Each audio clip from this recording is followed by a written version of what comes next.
আসসালামু আলাইকুম ওয়া রাহমাতুল্লাহ ওয়া বারাকাতুহু। তো আমার যে ফার্মে যে দেশি মুরগি প্লাস ফার্মি মুরগি দুইটাই আছে। তো এরা আছে এখন সকাল হয়ে গেছে, সকাল বলতে 9টা বাজে। তো ওদের এখনও খাবার দেই নাই। তো ওরা আমার দেখলেই চিল্লাই বেশি, আর আমার কাছে চলে আসে খাওয়ার জন্য। ওইখানে কিছু আছে আর কিছু চলে আসছে, এগুলো অনেকটাই বড় হয়ে গেছে। এটা হচ্ছে অরিজিনাল দেশি মুরগি, এগুলো মরগ, এটা মরগ আর এগুলো হচ্ছে মুরগি।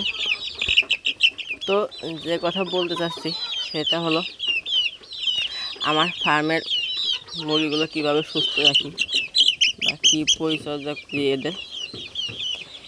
আমি প্রতিটা ভিডিওতে আপনাদেরকে বলার চেষ্টা করি যে আমার হাঁস মুরগি যেটাই হোক কীভাবে আমি সুস্থ রাখি বা কীভাবে মেডিসিন প্রয়োগ করি, সেইগুলোই আপনাদেরকে বলে থাকি আপনাদের উপকারের ক্ষেত্রে। তো কালকে একটা আপু আমাকে ফোন দিয়ে বলতেছে যে তার যে চীনা হাঁস আছে সেই হাঁসের নাকি হঠাৎ করেই সকালে ভালো ছিল, সারাদিন ভালো ছিল, সকালে দেখে যে পা পড়ে যায়। আসলে পা পড়ে যায় এটা অনেক কারণে আছে। যদি আপনি ভ্যাকসিন না দেন, বিশেষ করে আপনার হাঁসের জন্য, তাহলে হাঁস পা পড়ে যায়। এটা কমন একটা রোগ। আপনার চীনা হাঁসের এটাই মেন রোগ, যে পা পড়ে যায়। তো যেটা পড়ে যায় সেটা খুবই ভালো হওয়ার সংখ্যা খুবই কম থাকে।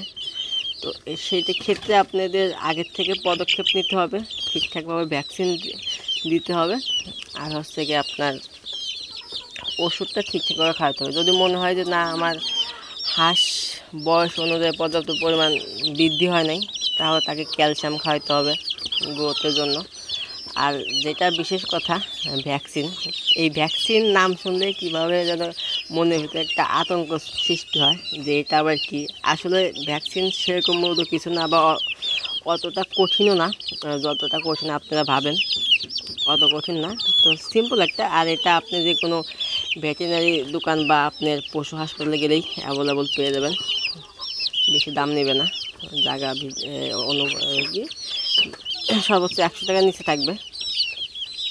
তো এটা দেওয়া একদমই সহজ। যদি আপনারা না দিতে পারেন তাহলে ভিডিওতে দেখে নেবেন কীভাবে ভ্যাকসিন দিতে হয়। এটা ভয়ের কিছু নাই।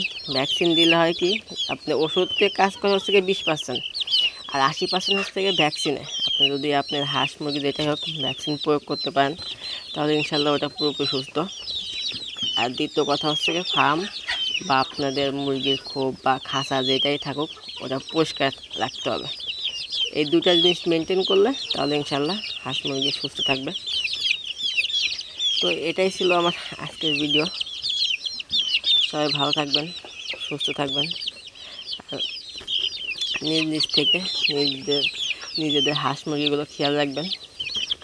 আল্লাহ হাফেজ।